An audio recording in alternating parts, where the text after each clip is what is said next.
Varicose veins కి సరైన చికిత్స కోసం సంప్రదించండి ఎవిస్ హాస్పిటల్. హాయ్ హలో నమస్తే, welcome back to Suman TV. ప్రస్తుతం మనతో పాటు ఉన్నారు family counsellor, motivational speaker, public speaker Rajani Amma గారు. నమస్తే మ్యామ్. నమస్తే నవీన. మ్యామ్, ఒక కేసు, హస్బెండ్కి 47 years, వైఫ్కి 27 years. ఇక్కడ చాలా ఏజ్ గ్యాప్ ఉంది, 20 years. అయితే అతనికి ఆల్రెడీ ముందు ఒక అఫైర్ ఉంది హస్బెండ్కి.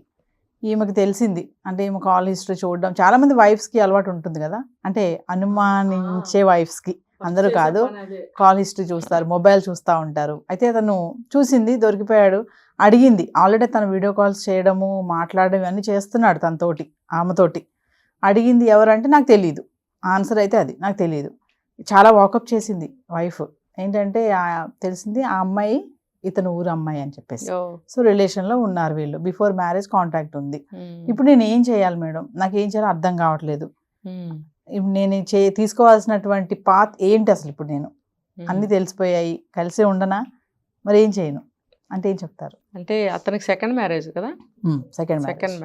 సెకండ్ మ్యారేజ్ చేసుకున్నప్పుడు అసలు అంత చిన్న అమ్మాయిని ఎందుకు చేసుకోవాల్సి వచ్చిందో నాకు తెలియదు. మనకి ప్రస్తుతం మనకున్న డాటా ప్రకారం అమ్మాయిలు తక్కువ ఉన్నారని కదా. అటువంటి సిచ్యువేషన్లో అంత చిన్న అమ్మాయిని ఎక్కడ దొరకబట్టి పెళ్లి చేసుకున్నాడు అనేది తెలియదు. వీళ్ళు కూడా అసలు ఆలోచించుకోవాలి ముందుగానే. ఇంత 20 years గ్యాప్తో చేసుకుంటే మనకి ఎలా ఉంటుంది లైఫ్ అనేది అర్థం చేసుకోవాలి. ఇంకొకటి ఏంటంటే ఆ ఏజ్ ఉన్న మగవాళ్ళకి చాలా రకాల అలవాట్లు ఉంటాయి. ఇప్పుడు మొదటి భార్య ఎప్పుడు చనిపోయిందో మనకు తెలియదు, రెండో పెళ్ళి ఎప్పుడు చేసుకున్నాడో మనకు తెలియదు, ఆ మధ్యలో గ్యాప్ ఎంతో మనకు తెలియదు. ఆ గ్యాప్లో అలవాటు పడ్డాడేమో ఎవరితోనన్నా. తర్వాత పెద్దవాళ్ళు అంటారు కదా, ఒక పెళ్లి చేసుకోరా అంటే ముందు భార్యకి అన్న పిల్లలు ఉన్నారా, మనకేం ఇన్ఫర్మేషన్ లేదు. ఏవో కారణాలతోటి మళ్ళీ పెళ్లి చేయాలని చూస్తారు. అంటే 40 ఎంత అన్నారు? 47 అంటే దగ్గర 50 సంవత్సరాలు.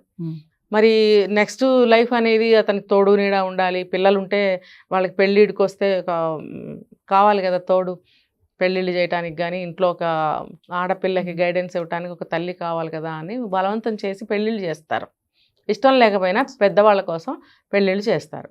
చేసినప్పుడు ఇతను ఇంత చిన్న అమ్మాయిని సెలెక్ట్ చేసుకోకుండా ఉండాలి.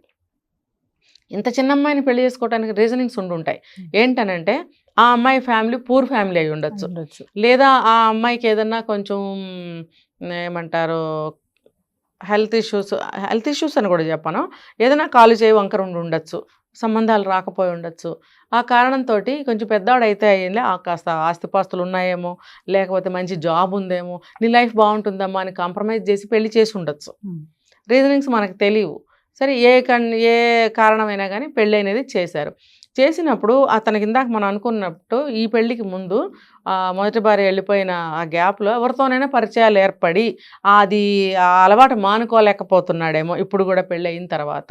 మరి అలాంటప్పుడు ఈ చిన్న అమ్మాయిని పెళ్లి చేసుకుని ఈ అమ్మాయిని బాధ పెట్టడం అవసరమా?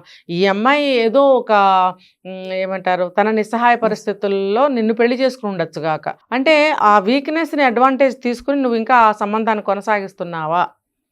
చూసారా, ఇప్పుడు పెళ్లి చేసుకునేటప్పుడు ఇలాంటి అమ్మాయిల్ని పెళ్లి చేసుకుంటే వాళ్ళు అలాగే కొంచెం డౌన్ చేసేసి లొంగ తీసి కింద మూల పడేసేసి వాళ్ళ రాజకార్యాలు వాళ్ళు చేస్తూ ఉంటారు. ఏంటంటే నువ్వేగా చేసుకున్నావు, లేకపోతే వాళ్ళ తల్లిదండ్రులు రిక్వెస్ట్ చేసి పెళ్లి చేశారనుకోండి, పూర్ ఫ్యామిలీ అయి ఉండొచ్చు, ఆ అమ్మాయికి ఏదైనా కాల్ చేయి వంకర ఉండొచ్చు, చేసుకోండి అయ్యా ఒక ఆడపిల్లని ఎవరైనా మధ్యవర్తులు రికమెండ్ చేసి ఉండొచ్చు. ఈ కారణాల వల్ల వీడు చిన్న అమ్మాయిని చేసుకుని ఉండొచ్చు. వన్ ఆఫ్ ద రీజన్స్ నేను చెప్తుంది. చేసుకున్నప్పుడు నువ్వు ఈ కారణాల వల్ల మీ వాళ్ళు అడగబట్టి నేను పెళ్లి చేసుకున్నాను, అసలు నాకు అవసరం లేదు అన్న పద్ధతిలో ఉంటున్నాడేమో. ఉన్నప్పుడు ఈ అమ్మాయి తన జీవితాన్ని ముందుకు ఎలా లాక్కెళ్ళాలి? ఈ అమ్మాయికి చాలా పెద్ద సమస్య అది.